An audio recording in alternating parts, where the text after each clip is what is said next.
నమస్కారం. ఘంటారావానికి స్వాగతం. ముందుగా ప్రధానాంశాలు. దోమల వ్యాప్తిని అరికట్టేందుకు ప్రత్యేక కార్యక్రమం. కేటీఆర్ పిలుపుతో మందు పిచికారీ చేసిన నేతలు.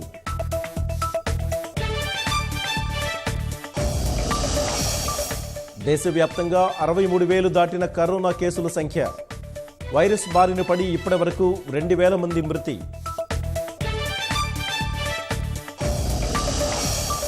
ఇప్పటి వరకు 350 శ్రామిక్ రైళ్లు నడిపిన కేంద్రం. మరో 46 రైళ్లు నడిపేందుకు సిద్ధమైన అధికారులు.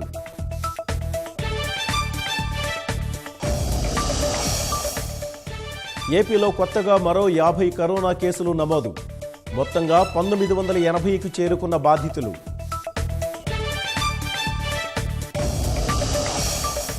లాక్డౌన్ తర్వాత మారనున్న పరీక్షల తీరు. 2 గంటలే సమయం. ఛాయిస్లు పెంచాలని నిర్ణయం.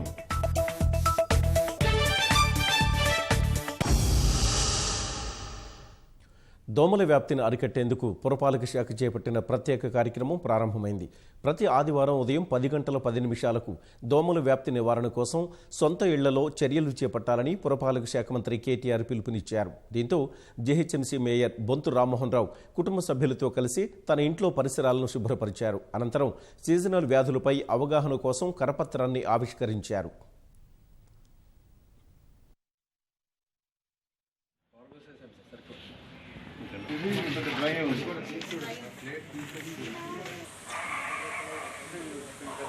ఆదివారం 10 గంటలకు 10 నిమిషాలు తమ ఇంటిని తాము శుభ్రపరచుకోవాలి.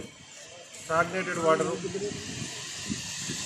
మరి ఇంటి చుట్టుపక్కల టెర్రస్ మీద కానీ బాల్కనీలో కానీ ఇంటి ముంగట కానీ ఆ నిల్వ నీరులో లార్వా పెరిగి మరి వాళ్ళ గుడ్లు పెట్టి తద్వారా మలేరియా, డెంగ్యూ, చికెన్ గున్యా ఇలాంటి వ్యాధులు మరి ఇలా రావడానికి ఎక్కువగా స్ప్రెడ్ కావడానికి ఆస్కారం ఉంది అని చెప్పి మా గౌరవ మున్సిపల్ మంత్రి గారు ఆదేశం మేరకు ఇది ప్రతి 5 రోజులకు ఒకసారి 6 రోజులకు ఒకసారి చేస్తే పోదు. ప్రతినిత్యం మరి వారానికి మరి తగ్గకుండా మరి నిల్వ ఉన్న నీళ్ళలో ఆయిల్ వేయడం కానీ ఇంట్లో ఉన్నది లేదంటే మరి ఇవాళ జిహెచ్ఎంసీ ఇవాళ ఎంటమాలజీ సిబ్బంది వారిచ్చే మరి కొన్ని పదార్థాలు వాళ్ళు చేసే సూచనలు కూడా కొన్ని ఉంటాయి. మరి ఈ సీజన్ మొత్తం కూడా దీన్ని కొనసాగించాలని చెప్పి ఇవాళ రాష్ట్ర ప్రజలకు అదేవిధంగా హైదరాబాద్ నగరంలో ఉన్న ప్రజలందరికీ కూడా దీన్ని అవేర్నెస్ కల్పించాలని చెప్పి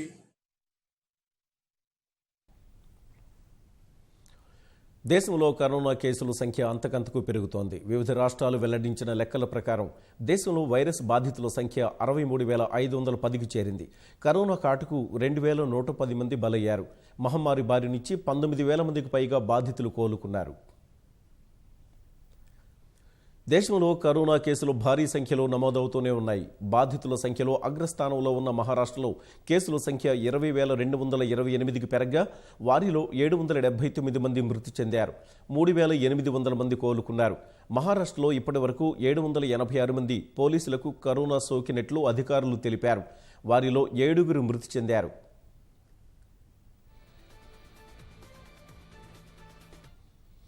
దేశ రాజధాని ఢిల్లీలో మరో 381 మంది కరోనా బారిన పడ్డారు.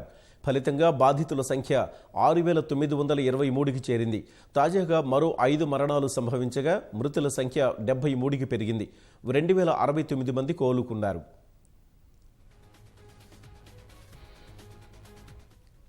రాజస్థాన్లోనూ కరోనా విస్తరణ కొనసాగుతోంది. తాజాగా 33 మందికి వైరస్ సోకినట్లు నిర్ధారణ కాగా బాధితుల సంఖ్య 3,741కి చేరింది. రాజస్థాన్లో మరణాల సంఖ్య 107గా ఉంది. 2,165 మంది కోలుకున్నారు.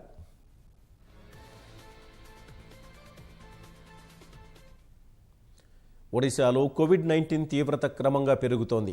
కొత్తగా 58 కేసులు నమోదవగా బాధితుల సంఖ్య 352కు పెరిగింది. 68 మందికి వ్యాధి నయమైంది. ఇవాళ మరొకరు మరణించారు. ఫలితంగా ఇప్పటి వరకు మృతి చెందిన వారి సంఖ్య 3కు చేరింది.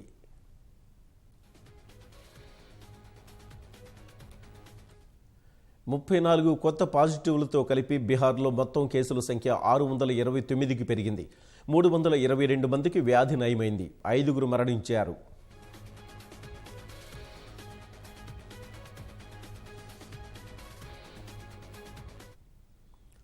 కొత్తగా నమోదైన ఒక పాజిటివ్తో కలిపి హిమాచల్ ప్రదేశ్లో కరోనా బాధితుల సంఖ్య 54కు పెరిగింది. ఇప్పటి వరకు 3 ప్రాణాలు కోల్పోయారు. 38 మంది కోలుకుని ఇళ్లకు వెళ్లారు.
రాష్ట్రంలో రేపటి నుంచి ప్లాస్మా థెరపీకి రాష్ట్ర ప్రభుత్వం సన్నాహాలు చేస్తోంది. దీనికి సంబంధించి మరింత సమాచారం మా ప్రతినిధి రమ్య అడిగి తెలుసుకుందాం. రమ్య, దీనికి సంబంధించి మీ దగ్గర పూర్తి వివరాలేంటి?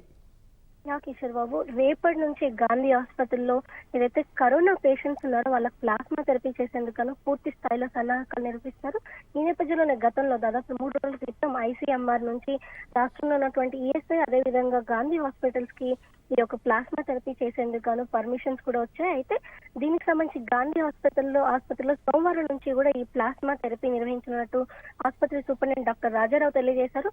ఈ నేపథ్యంలో అంటే ఈ ప్లాస్మా థెరపీకి సంబంధించి ముందుగా ఈ బ్లడ్ డొనేట్ చేసే వాళ్ళ నుంచి కన్సెంట్ తీసుకోవాల్సి ఉంటుంది. అంటే వాళ్ళు రక్తదానం చేసేందుకు సన్నద్ధంగా ఉన్నారు అని చెప్పేసి ముందు వాళ్ళ నుంచి కన్సెంట్ తీసుకోవాల్సి ఉంటుంది. ప్రస్తుతానికి రాష్ట్రంలో 15 మంది దీనికి తగ్గ కన్సెంట్ ఇప్పటికే అందజేశారని చెప్పేసి డాక్టర్ రాజారావు తెలియజేస్తున్నారు.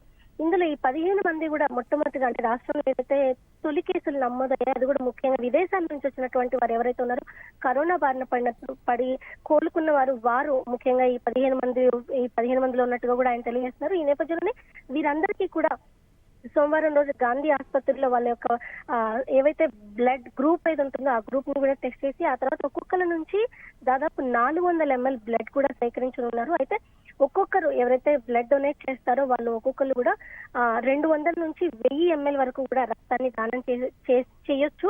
ఐసీఎంఆర్ గైడ్ లైన్స్ ప్రకారం దాదాపు 1000 ml వరకు కూడా తీసుకునేందుకు అవకాశం ఉంది. అయితే గాంధీ ఆసుపత్రిలో మాత్రం ఒక్కొక్కరి నుంచి కేవలం 400 ml బ్లడ్ ని సేకరించి వాటి నుంచి ప్లాస్మాని వేరు చేయనున్నట్టు కూడా తెలుస్తుంది.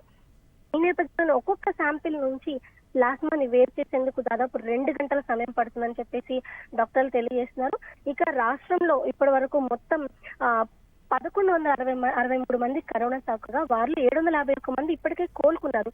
అయితే ఈ కోలుకున్న ప్రతి ఒక్కరి నుంచి కూడా ఈ ప్లాస్మా సేకరించే అవకాశం లేదు. ఎందుకంటే ఐసీఎంఆర్ గైడ్ లైన్స్ ప్రకారం ఎవరైతే కరోనా నుంచి కోలుకొని 28 రోజులు పూర్తి చేసుకుంటారో కేవలం ఆ 28 రోజులు పూర్తి చేసుకున్న వాళ్ళ నుంచి మాత్రమే ఈ ప్లాస్మా తీసుకునేందుకు అవకాశం ఉంది. మరోవైపు వారు దానికి సంబంధించిన కన్సెంట్ కూడా ఇవ్వాల్సిన అవసరంతో ఇప్పటికీ ఈ రోజు వరకు ఉన్న లెక్కల ప్రకారం 15 మంది దీనికి కావాల్సిన కన్సెంట్ ఇచ్చారు. వీరందరికీ కూడా రేపు గాంధీ ఆసుపత్రిలో బ్లడ్ ని సేకరించనున్నారు. మరోవైపు గాంధీ ఆసుపత్రి నుంచి అంటే ఈ చికిత్స తీసుకొని కరోనా నుంచి కోలుకొని తమ ఇళ్లకు వెళ్ళేటప్పుడు దాదాపు 200 మంది వరకు కూడా తాము రక్తాన్ని దానం చేసేందుకు సిద్ధంగా ఉన్నామని తెలియజేశారు. వాళ్ళకి సంబంధించిన అడ్రస్లు, ఫోన్ నెంబర్లు కూడా ఇప్పటికే గాంధీ ఆసుపత్రి సిబ్బంది దగ్గర ఉన్న నేపథ్యంలో వారందరికీ కూడా ఫోన్ చేసి దీనికి సంబంధించిన డీటెయిల్స్ కూడా తీసుకున్నారు. అంటే వాళ్ళు సన్నాహకంగా ఇప్పుడు కూడా అదే ఉత్సాహంగా ఉన్నారా, బ్లడ్ ఇవ్వడానికి వస్తారా అనే విధంగా వాళ్ళకి కావాల్సినటువంటి వివరాలు కూడా తీసుకుంటున్నారు. ఇక ఇప్పటికి ఇచ్చినటువంటి 15 మంది నుంచి సేకరించినటువంటి రక్తాల నుంచి ప్లాస్మాని తీసిన తర్వాత నేరుగా ఎవరైతే కోవిడ్ పేషెంట్స్ ఉంటారో వాళ్ళకి ఇవ్వడానికి కూడా అవకాశం లేదని చెప్పాలి. ఎందుకంటే ఐసీఎంఆర్ గైడ్ లైన్స్ ప్రకారం కేవలం ఎవరైతే అర్హులు ఉంటారో అంటే కరోనా సోకిన ప్రతి రోగికి కూడా ప్లాస్మా థెరపీ ఇవ్వడానికి లేదు. వారు సహజంగా వారికి ఇచ్చేటువంటి మెడికేషన్ నుంచి కావచ్చు, శరీర తత్వాన్ని బట్టి వీళ్ళని తొందరగా యాంటీబాడీస్ అనేవి తయారవుతూ ఉంటాయి. అవే నేరుగా వాళ్ళలో ఉన్నటువంటి వైరస్ పైన పోరాడతాయి. కాబట్టి ఎవరైతే అత్యంత క్రిటికల్ గా ఉంటారో, అంటే ఇతర రకమైనటువంటి అనారోగ్యాలు కూడా ఉండి అత్యంత ఇబ్బందికర పరిస్థితుల్లో ఉంటారో వారికి మాత్రమే ఈ ప్లాస్మా థెరపీ ఇవ్వాల్సి ఉంటుంది. ప్రస్తుతం ఈ రోజుకున్న గణాంకాల ప్రకారం గాంధీ ఆసుపత్రిలో కేవలం 5 మాత్రమే అర్హులుగా ఉన్నట్టుగా తెలుస్తుంది. ఈ 5గురికి కూడా ఇక్కడ నుంచి సేకరించినటువంటి 15 మందిలో ఎవరైతే ప్లాస్మా సేకరించారో వాళ్ళ బ్లడ్ గ్రూప్ ని ఈ ఉన్నటువంటి మిగిలిన వారు ఎవరైతే అర్హులైనటువంటి 5 ఉన్నారో వాళ్ళ బ్లడ్ గ్రూప్ తో మ్యాచ్ చేసి ఆ తర్వాత బ్లడ్ ని కూడా రోగి నుంచి కొంత బ్లడ్ ని సేకరించి ఆ బ్లడ్ ని మళ్ళీ ఈ ప్లాస్మాస్ తో బయట అంటే శరీరానికి బయట దాన్ని మళ్ళీ ఒకసారి బ్లడ్ రెండు కూడా కలిపి చూస్తారంటే దీన్ని క్రాస్ మ్యాచింగ్ అంటారు. ఈ క్రాస్ మ్యాచింగ్ చేసినప్పుడు బ్లడ్ క్లాటింగ్ అవ్వడం కానీ అంటే గడ్డ కట్టడం ఒక రక్తాన్నితో కలిపినప్పుడు రక్తం అనేది గడ్డ కట్టకుండా ఎలాంటి ఇబ్బందులు లేకుండా కలిసిపోయినప్పుడు మాత్రమే ఆ 2 శాంపిల్స్ ని టెస్ట్ చేసిన తర్వాత దాతల నుంచి సేకరించినటువంటి ప్లాస్మాని ఈ రోగి యొక్క శరీరంలో కూడా ఇవ్వనున్నారు. ఈ నేపథ్యంలో మొత్తం ఇప్పటికైతే దాదాపు 15 మంది సిద్ధంగా ఉన్న నేపథ్యంలో రేపటి నుంచి సోమవారం నుంచి కూడా ఈ మొత్తం ప్రక్రియ ప్రారంభించినట్టుగా కూడా గాంధీ ఆసుపత్రి వైద్యులు చెప్తున్నారు. అయితే ఇది దేశంలో చూసినట్లయితే ఈ యొక్క ప్లాస్మా థెరపీ అనేది సెకండ్ ఫేజ్ గా మనం చెప్పొచ్చు. ఈ సెకండ్ ఫేజ్ లో భాగంగా రాష్ట్రంలో 2 ఆసుపత్రులకి అనుమతులు రాగా తెలంగాణతో పాటు అటు మహారాష్ట్ర, గుజరాత్, రాజస్థాన్, తమిళనాడు, మధ్యప్రదేశ్, ఉత్తరప్రదేశ్, పంజాబ్, కర్ణాటక రాష్ట్రాలకు కూడా ప్రభుత్వం అనుమతించింది. అయితే ఇది ఒక ట్రయల్ లాంటిదని మనం చెప్పొచ్చు. ఎందుకంటే ఎవరైతే అత్యంత క్రిటికల్ గా ఉంటారో సిచ్యువేషన్ వీళ్ళకి కరోనా సోకిన తర్వాత కోమార్బిటీస్ ఉన్న వాళ్ళకి ఈ ప్లాస్మా థెరపీని ఇచ్చి వాళ్ళు కోలుకునే అంటే ఒక్కొక్కరి నుంచి 400 ml బ్లడ్ సేకరించినప్పటికీ కూడా ఒక్క శాంపిల్ ని ఒక రోగికి మాత్రమే వినియోగించినట్టుగా కూడా అటు వైద్యులు తెలియజేస్తారు. ఎందుకంటే ఒకరికి ప్లాస్మా ఎక్కించిన తర్వాత కొందరు వెంటనే కోలుకునే అవకాశం ఉంది, మరికొందరికి రెండోసారి కూడా ఈ ప్లాస్మా ఇవ్వాల్సిన అవసరం రావచ్చు అని చెప్పేసి అందుకోసం ఒకరి నుంచి సేకరించినటువంటి ప్లాస్మాని కేవలం ఒక రోగికి మాత్రమే వినియోగించినట్టుగా కూడా తెలుస్తుంది. మొత్తంగా చూసినట్లయితే సోమవారం నుంచి రాష్ట్రంలో మొట్టమొదటిసారిగా ప్లాస్మా థెరపీ కూడా అందుబాటులోకి వస్తుందని చెప్పేసి ఎవరైతే అత్యంత ఇబ్బందికర పరిస్థితులు ఎదుర్కొంటున్నారో కరోనాతో వారికి నిజంగా ఒక మంచి తరుణోపాయం కూడా మనం చెప్పొచ్చు. ధన్యవాదాలు రమ్య.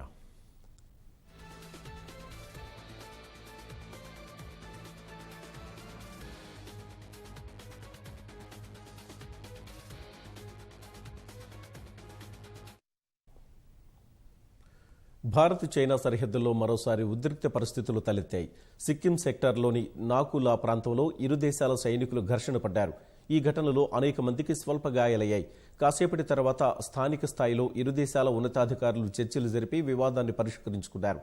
ఇలాంటి సందర్భాల్లో 2 దేశాల సైన్యాలు నిర్దేశిత మార్గదర్శకాల ప్రకారం చర్చలు జరిపి సమస్యను పరిష్కరించుకుంటాయని అధికారిక వర్గాలు తెలిపాయి. భారత్ చైనా సరిహద్దుల్లో అప్పుడప్పుడు ఇరు దేశాల సైనికుల మధ్య ఇలాంటి ఘర్షణలు జరుగుతుంటాయి. అయితే డోక్లాం ఉద్రిక్త ఘటన జరిగిన చాలా కాలం తర్వాత ఇలాంటి ఘటన భారత్ చైనా సరిహద్దుల్లో చోటు చేసుకుంది.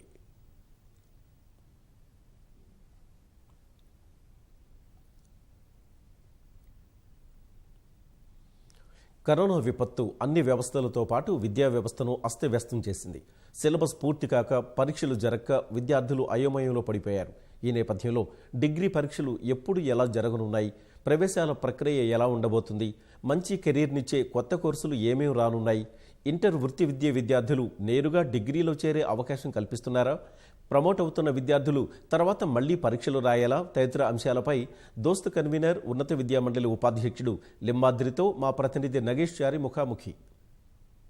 లాక్డౌన్ పరిస్థితుల కారణంగా రాష్ట్రంలో అన్ని వ్యవస్థలు స్తంభించిపోయాయి. అందులో విద్యా వ్యవస్థ కూడా స్తంభించిపోయింది. అయితే ఇప్పుడు రానున్న కాలంలో అసలు ఈ డిగ్రీ పీజీ పరీక్షలు ఎప్పుడు జరగబోతున్నాయి, అదేవిధంగా విద్యా సంవత్సరం ప్రారంభించడానికి ఎలాంటి ప్రణాళికలు జరుగుతున్నాయి, మొత్తం మీద అంటే డిగ్రీ ప్రవేశాల ప్రక్రియకు సంబంధించి ఏమైనా కొత్తగా మార్పులు చేర్పులు చేయబోతున్నారనే విషయాలను దోస్త్ కన్వీనర్ రాష్ట్ర ఉన్నత విద్యా మండలి ఉపాధ్యక్షులు ప్రొఫెసర్ లింబాద్రి గారిని అడిగి తెలుసుకున్నాం.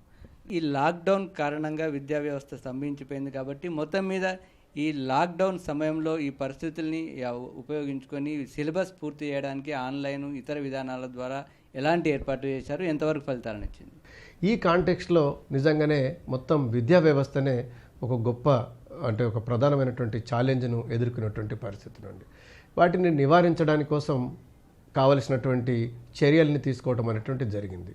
అందులో భాగంగానే విశ్వవిద్యాలయాలు వారికి సంబంధించినటువంటి సంస్థాగతమైనటువంటి అధికారులతో చర్చించుకొని ఒక ప్రణాళికలను రూపొందించుకోవడం జరిగింది. రకరకాల పద్ధతుల్ని యూజీసీ ఇచ్చినటువంటి ఆన్లైన్ లెర్నింగ్ ఫెసిలిటీ, అది మూక్స్ కానివ్వండి, స్వయం కానివ్వండి, స్వయం ప్రభ కానివ్వండి, ఇతర ఫెసిలిటీస్ ఏవైతున్నాయో వాటన్నిటిని ఇవ్వటం జరిగింది. అవి కాకుండా టీవీ ఛానల్స్ను ఉపయోగించుకోవడం జరిగింది. అట్లాగే ఫోన్ ద్వారా, రేడియో ద్వారా వివిధ పద్ధతుల్లో పిల్లలకి ఈ యొక్క పాఠ్యాంశాలను నేర్పేటువంటి ఒక ప్రయత్నం చేయటం జరిగింది. ఆ విధంగా ఇప్పుడైతే రాష్ట్రానికి సంబంధించినటువంటి విషయాన్ని పరిశీలిస్తే డిగ్రీకి సంబంధించినటువంటి అన్ని యూనివర్సిటీలలో డిగ్రీకి సంబంధించిన సిలబస్ను కంప్లీట్ చేసినటువంటి పరిస్థితి మనకు కనిపిస్తూ ఉన్నది. నిజంగా ఆన్లైన్ ద్వారా ఎఫెక్టివ్గా క్లాసులు జరిగినాయా, నిజంగానే ఆన్లైన్ ద్వారా సిలబస్ అనుకున్నంత కంప్లీట్ చేయగలిగారంటే అదొక బిగ్ క్వశ్చన్ మనందరికీ కూడా. అనుకున్నంత ఎఫెక్టివ్గా జరగలేదు, అనుకున్నంత అన్ని అంటే 100% స్టూడెంట్స్కు రీచ్ కాకపోవచ్చు, బట్ ఒక అటెంప్ట్ చేయడం జరిగింది. దాని ద్వారా ఏం చేయగలిగిందంటే connecting the student to the institution అనేటువంటి జరిగింది. పూర్తి స్థాయిలో మీరు ప్రయత్నం చేశారు, అయితే పూర్తి స్థాయిలో అందలేదు. కాబట్టి ఈ నేపథ్యంలో ప్రధానంగా పరీక్షలకు వెళ్ళే సమయంలో ఎలాంటి జాగ్రత్తలు తీసుకుంటారు? వారికి సంబంధించి అంటే ఇప్పటివరకు పూర్తయిన సిలబస్ని ఇస్తారా, లేక పూర్తి స్థాయి సిలబస్ని ఇస్తారా? దీనికి సంబంధించి యూజీసీ నుంచి ఏమైనా మార్గదర్శకాలు ఉన్నాయా, లేక ఉన్నత విద్యామండలి ఏమైనా నిర్ణయం తీసుకున్నారు?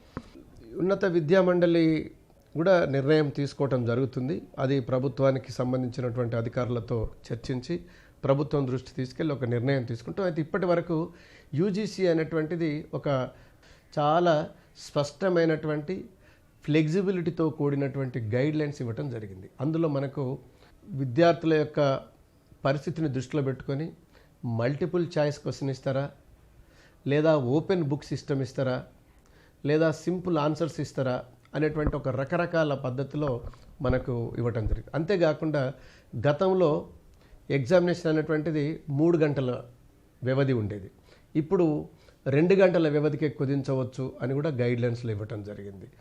First year and second year students degree లెవెల్లో ఉన్నటువంటి వారి కొరకు ప్రమోషన్ సిస్టానికి సంబంధించి కూడా ఒక అడ్వైజరీ ఇవ్వటం జరిగింది. ఏంటి అని అంటే గతంలో జరిగినటువంటి ఇంటర్నల్ ఎగ్జామినేషన్స్ అట్లాగే ప్రీవియస్ సెమిస్టర్ ఎగ్జామినేషన్స్ను కలిపి వాళ్ళకు ఒక గ్రేడ్ సిస్టాన్ని కూడా ఇచ్చుకోవచ్చు ఒకవేళ అనివార్యమైనటువంటి పరిస్థితి వస్తే అనేటువంటిది. వాటిని దృష్టిలో పెట్టుకొని రాష్ట్ర ఉన్నత విద్యా మండలి తెలంగాణ రాష్ట్రంలో కూడా మొత్తం విశ్వవిద్యాలయాలకు సంబంధించినటువంటి రిజిస్ట్రార్స్, డీన్స్, కంట్రోలర్ ఆఫ్ ఎగ్జామినేషన్స్తో సమావేశం ఏర్పాటు చేయడం జరిగింది.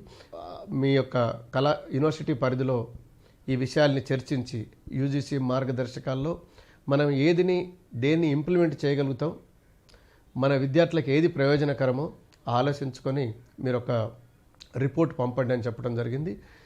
వీటన్ని నుంచి కూడా ఒక కన్సెన్సస్ ఏమొచ్చిందని అంటే 2 hours ఎగ్జామినేషన్ ఉంటుందని 3 గంటలకు బదులు. అట్లాగే పరీక్షా పత్రంలో కూడా మీరు అన్నట్టుగా సిలబస్ టోటల్గా రాలేదు, కొంత విద్యార్థులు అయోమయానికి గురయ్యేటువంటి ప్రమాదం ఉన్నప్పుడు ఓవరాల్ ఛాయిస్ ఎక్కువ క్వశ్చన్స్ ఇచ్చి మనం విద్యార్థులకు చేయడం జరిగింది. మనం 3 గంటల నుంచి 2 గంటలకు పోయినప్పుడు కరెక్ట్గా దానికి తగ్గట్టుగా క్వశ్చన్ పేపర్లో కూడా మనం క్వశ్చన్స్ను తగ్గించేటువంటి ప్రయత్నం చేయడం జరుగుతుంది. తద్వారా విద్యార్థులకు క్వశ్చన్ నెంబర్ తగ్గుతుంది, 2 గంటల వ్యవధి మాత్రమే ఉంటుంది అనేటువంటిది ఈ సంవత్సరం డిసైడ్ చేయడం జరిగింది. అయితే విద్యార్థుల ప్రమోషన్కి సంబంధించి కూడా రకరకాల ప్రచారం జరుగుతుంది. అయితే అన్ని సెమిస్టర్లకు పై సెమిస్టర్కు ప్రమోట్ చేయాలని ఉన్నత విద్యామండలి నిర్ణయించిందని. అయితే దానికి సంబంధించి అంటే మళ్ళీ పరీక్షలు రాయాల్సి ఉంటుందా, లేక వారు ఆటోమేటిక్గా ప్రమోట్ అయినట్టేనా, ఏ విధంగా దానికి సంబంధించిన నిర్ణయం ఎలా ఉంది? గతంలో డిటెన్షన్ సిస్టమ్ ఒకటి ఉండేది, 50% సబ్జెక్ట్స్ పాస్ అయితేనే వారికి ప్రమోషన్ ఉండే సిస్టమ్ ఉండేది. ఈ సంవత్సరం ఏంటంటే విద్యార్థులు పరీక్షకు హాజరు కావాలి, పరీక్షలు రాయాలి, అన్ని సబ్జెక్ట్స్ ఫెయిల్ అయినా వారికి ప్రమోషన్ ఉండే సిస్టమ్ ఉంటుంది. అంటే డిటెన్షన్ సిస్టమ్ అనేటువంటిది ఈ ప్రత్యేకమైనటువంటి పరిస్థితిలో ఉండకుంటే బాగుంటుందనేటువంటి అభిప్రాయంతో ఉన్నత విద్యా మండలి ఉండదు. అటు డిటెన్షన్ లేదు, అందరికి ప్రమోషన్ ఇస్తాం, బట్ విద్యార్థులు పరీక్షలు రాయాల్సి ఉంటుంది. తర్వాత మళ్ళీ ఏదో సందర్భంలో వాళ్ళు బ్యాక్లాగ్స్ క్లియర్ చేస్తారు, వాళ్ళకు బ్యాక్లాగ్స్ ఎప్పుడైనా క్లియర్ చేసుకునేటువంటి ఫెసిలిటీ ఇస్తాం. ఓకే. ముఖ్యంగా ఈ పరీక్షలతో పాటు ప్రవేశాల ప్రక్రియ కూడా ఎప్పుడు ప్రారంభించబోతున్నారు? ముఖ్యంగా అకాడమిక్ ఇయర్ను ఏ విధంగా ప్రారంభించబోతున్నారు? ఈ దోస్త్ ప్రక్రియను ఎప్పుడు ప్రారంభించబోతున్నారు? వీటికి సంబంధించిన ఆలోచన విధానం ఎలా ఉంది? పరీక్షలకు సంబంధించి యూనివర్సిటీ గ్రాంట్స్ కమిషన్ కూడా చాలా క్లియర్గా తెలియజేసింది ఏంటంటే జూలై 1 నుంచి జూలై 15 వరకు ఫైనల్ ఇయర్ వాళ్ళకి, జూలై 15 నుండి జూలై 30 వరకు ఈ హార్డ్ సెమిస్టర్ వాళ్ళకు కండక్ట్ చేయమని చెప్పడం జరిగింది. అయితే మేము కూడా జూన్ 20th నుంచి కానీ 25th నుంచి కానీ కండక్ట్ చేసి ఈ ఎగ్జామినేషన్ కంప్లీట్ చేసుకొని వాల్యుయేషన్ స్టార్ట్ చేయాలనుకుంటున్నాం. ఈ యూనివర్సిటీ గ్రాంట్స్ కమిషన్ అడ్మిషన్కి సంబంధించినటువంటి సూచనలు కూడా చేయటం జరిగింది. ఈ ఆల్రెడీ ఇప్పుడు సెకండ్ ఇయర్లో ఉన్నటువంటి వాళ్లకు లేదా ఫస్ట్ ఇయర్ నుంచి సెకండ్ ఇయర్ వచ్చేటువంటి విద్యార్థులకు ఆగస్టులో క్లాసులు ప్రారంభం చేసుకోవచ్చు అని చెప్పడం జరిగింది. ఇప్పుడు అయితే న్యూ అడ్మిషన్స్ ఉన్నాయో ఫస్ట్ ఇయర్కి సంబంధించి, అంటే ఇంటర్మీడియట్ పాస్ అయినటువంటి విద్యార్థులు ఇప్పుడు డిగ్రీలో అడ్మిషన్ తీసుకుంటే వారికి సెప్టెంబర్ 1 నుంచి క్లాసులు ప్రారంభించాలనేటువంటి అభిప్రాయంతో యూజీసీ మనకు గైడ్ లైన్స్ ఇవ్వడం జరిగింది. జూన్ 2nd వీక్లో ఇంటర్మీడియట్ రిజల్ట్స్ రాబోతున్నాయి. కాబట్టి ఇమ్మీడియట్గా రిజల్ట్స్ రాగానే రిజల్ట్స్తో పాటే మా దోస్తుకు సంబంధించిన నోటిఫికేషన్ ఉంటుంది. అయితే ఈసారి ఏమైనా కొత్తగా దోస్తు ప్రక్రియలో కొత్త మార్పులు ఏమైనా చేయబోతున్నారా? ప్రస్తుతం ఉన్నటువంటి కరోనా పరిస్థితులను దృష్టిలో పెట్టుకొని, అదేవిధంగా దానికి సంబంధించి అంటే ఎన్ని విడతల్లో దీన్ని పూర్తి చేసే అవకాశం? మొదటిది, ఈ అడ్మిషన్ ప్రక్రియలో మనం ఏం చేయబోతున్నామనంటే ఒక 2 ఫేజుల్లో కానీ 3 ఫేజెస్లో కానీ మనము ఈ అడ్మిషన్ ప్రక్రియను పూర్తి చేసి మిగిలినటువంటి అడ్మిషన్స్ను కాలేజ్ మేనేజ్మెంట్స్గా ఇవ్వాలనేటువంటి అభిప్రాయంతో ఉన్నాం.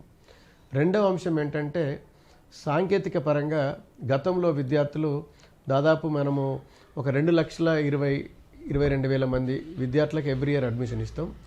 ఇందులో ఒక 80,000 మంది విద్యార్థుల వరకు సెల్ ఫోన్ ద్వారా, ఎవరి ఫోన్ అయితే ఆధార్ లింక్డ్ ఫోన్ ఉంటుందో, ఆధార్ లింక్డ్ మొబైల్ ఫోన్ ఉంటుందో, వారు డైరెక్ట్గా ఇంట్లో నుంచే వారి ఫోన్ ద్వారా అడ్మిషన్ ప్రక్రియను పూర్తి చేసుకోవచ్చు. ఇక అలాంటి సౌకర్యం లేనటువంటి విద్యార్థులు మీ సేవ ద్వారా కానీ లేదా గవర్నమెంట్ డిగ్రీ కళాశాలలు ఆయా జిల్లాలో దాదాపు తెలంగాణ రాష్ట్రంలో 70 హెల్ప్ లైన్ సెంటర్లు ఉన్నాయి. వాటి ద్వారా కానీ అడ్మిషన్ ప్రక్రియను పూర్తి చేసుకునేటువంటి అవకాశం ఉంది. ఈ థంబ్ ఇంప్రెషన్ కూడా, బయోమెట్రిక్ కూడా ఒక ప్రాబ్లంగా ఉన్నది కాబట్టి వాటిని కూడా నివారించి సింప్లిఫై చేయడానికి ఇంకా ప్రయత్నం చేస్తూ ఉన్నాం. ఇంకా ఏదైనా యాప్ ద్వారా కానీ ఈవెన్ వాట్సాప్ ద్వారా కానీ సింపుల్గా అడ్మిషన్ విద్యార్థులకు కల్పించడం కోసం మేము ప్రయత్నం చేస్తున్నాము. బహుశా ఈ నెల ఆఖరి వరకు వాటికి సంబంధించినటువంటి మార్గదర్శకాలని కూడా వెబ్సైట్లో ఉన్నత విద్యా మండలి అట్లాగే దోస్తుకు సంబంధించిన వెబ్సైట్లో పొందుపరచడం జరుగుతుంది. కాబట్టి దాని మీద విద్యార్థులకు కానీ వారి తల్లిదండ్రులకు కానీ కళాశాల యాజమాన్యాన్ని కానీ ఏ రకమైనటువంటి ఇబ్బంది పడాల్సినటువంటి అవసరం లేదని తెలియజేస్తాం. అంటే ఇదంతా ప్రక్రియ కన్నా ముందు అంటే యూనివర్సిటీలు, కళాశాలలకు, కోర్సులకు గుర్తింపు అఫిలియేషన్ ప్రక్రియ పూర్తి చేయాల్సి ఉంటుంది. కాబట్టి వాటికి సంబంధించి యూనివర్సిటీలు ఏ విధంగా సిద్ధంగా ఉంది, దానికి సంబంధించిన ఏర్పాట్లు ఎలా జరుగుతుంది? ఇప్పుడు ఫిజికల్గా ఒక కార్లలో వెళ్ళి కళాశాలలో ఉన్నటువంటి ఫెసిలిటీస్ను వెరిఫై చేయడం అనేటువంటిది ఇబ్బందికరమైన పరిస్థితి. కాబట్టి ఈ స్పెషల్ అకేషన్లో మనము ఓన్లీ అండర్టేకింగ్ తీసుకొని వాటికి సంబంధించినటువంటి డాక్యుమెంట్స్ను మనకు సబ్మిట్ చేస్తే వాటిని వెరిఫై చేసి అఫిలియేషన్ ఎక్స్టెండ్ చేయాలన్నటువంటిది ఒక అభిప్రాయం. ఇది ఏఐసిటి కూడా ఇంజనీరింగ్ కళాశాలకు ఇచ్చినటువంటి మార్గదర్శకాల్లో ఉంది. అటువంటి పద్ధతినే ఉన్నత విద్యా మండలి కూడా ఇంప్లిమెంట్ చేస్తుంది అనుకుంటున్నాం. రెండవది, కొత్త కోర్సులకు సంబంధించి ఈ సంవత్సరం తెలంగాణ రాష్ట్రంలో ఒక 2 కోర్సులు, ఒకటి డేటా సైన్స్ కోర్సు, ఎందుకంటే మార్కెట్కి బాగా డిమాండ్ ఉన్నటువంటి కోర్సు ఇంట్రడ్యూస్ చేయదలుచుకున్నాం. ఇప్పటికే ఆ సిలబస్ కూడా కంప్లీట్ కావటం జరిగింది. ఈ కోర్సును మనము టీసీఎస్ ద్వారా కొలాబరేట్ అయ్యి డెవలప్ చేయడం జరిగింది. కాబట్టి ఇది విద్యార్థులకు బాగా ఎంప్లాయ్మెంట్ ఆపర్చునిటీ ఇచ్చేటువంటి కోర్సు. అట్లాగే బిజినెస్ అనలిటిక్స్ కోర్సు బీకామ్లో ఇంట్రడ్యూస్ చేయడం జరిగింది. ఇది కూడా బాగా డిమాండ్ ఉన్నటువంటి కోర్సు. ఈ 2 కోర్సులకు సంబంధించి ఏ కళాశాలలు అయితే వాటిని ఇంట్రడ్యూస్ చేయదలుచుకున్నదో అప్లై చేసుకునేటువంటి అవకాశం అప్పటికే కొంతమందికి తెలియజేయడం జరిగింది. కొందరు అప్లై చేసుకొని ఉన్నారు.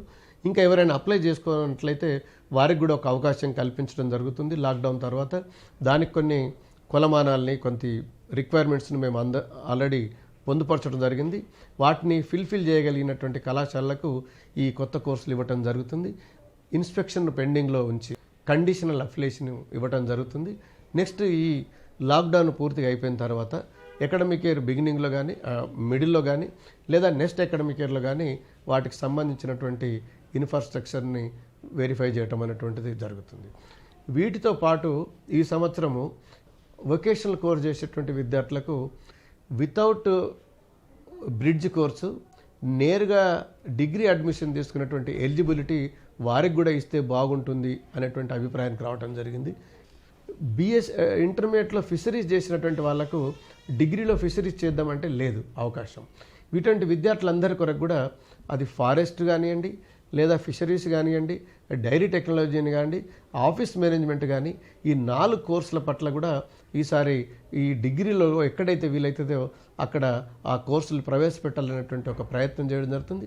దీని పట్ల ఇప్పటికే కమిషనర్ కాలేజ్ ఆఫ్ ఎడ్యుకేషన్ వారు ఒక కమిటీని కూడా కాన్స్టిట్యూట్ చేసి దానికి సంబంధించి వర్కౌట్ చేస్తూ ఉన్నారు. బహుశా ఈ నెలాఖరికల్లా వాటికి సంబంధించిన నోటిఫికేషన్ కూడా వచ్చేటువంటి అవకాశం ఉంది. ఇది ఒక మంచి ఆపర్చునిటీగా నేను భావిస్తాను. ఓకే, అంటే ఇప్పుడు ఎంసెట్ సహా మిగతా ప్రవేశ పరీక్షలన్నీ కూడా వాయిదా పడ్డాయి. ఇప్పుడున్నటువంటి పరిస్థితుల్లో వాటికి సంబంధించి అవి ఎప్పుడు నిర్వహించాలనేది ప్రాథమికంగా ఉన్నత విద్యామండలి నిర్ణయం తీసుకుంది. వాటికి సంబంధించి కొంత సింపుల్ అంశం ఏంటంటే విద్యార్థి ఒకేసారి వెళ్ళి పరీక్ష రాస్తాడు, అది 2 అవర్స్లో కంప్లీట్ చేసుకునేటువంటి అవకాశం ఉంటుంది. కాబట్టి ఎగ్జామినేషన్ సెంటర్స్ లిమిటెడే ఉంటాయి. మనం షిఫ్ట్ సిస్టంలో నిర్వహిస్తాం. అవి ఈ రాష్ట్రంలో అయితే అన్ని రకాల కాంపిటేటివ్ ఎగ్జామ్స్ అన్నీ కూడా ఆన్లైన్ చేయటం జరిగింది. కాబట్టి టీసీఎస్ వాటిని నిర్వహిస్తుంది కాబట్టి ఆ ఫెసిలిటీ పెద్ద కష్టం కాదని నేను అనుకుంటున్నా.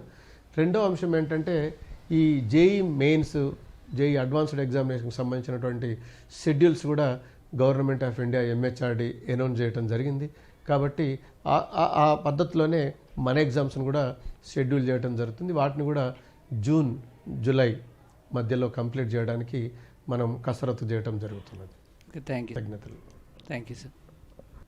కోవిడ్-19 అనేక సవాళ్లను విసిరిందని లింబాద్రి గారు చెప్తున్నారు. అయితే ఒక క్రమ పద్ధతిలో ఈ సవాళ్ళన్నింటినీ కూడా అధిగమించి మళ్ళీ ఉన్నత విద్యను గాడిన పెట్టేందుకు ప్రయత్నాలు చేస్తున్నట్టు లింబాద్రి గారు చెప్తున్నారు. మొత్తం మీద ఈ ఏడాది డిగ్రీలో కొత్త కోర్సులు ప్రవేశపెట్టడంతో పాటు దానికి సంబంధించి పకడ్బందీగా ప్రవేశాల ప్రక్రియను నిర్వహించడానికి ఏర్పాట్లు చేస్తున్నాం. మొత్తం మీద ప్రవేశాల నుంచి ఫలితాల వరకు కూడా కొద్ది మార్పులు ఉండే అవకాశం ఉన్నట్టు తెలుస్తుంది. కెమెరామెన్ శ్రీధర్తో నగేష్ చారి, ఈటీవీ న్యూస్.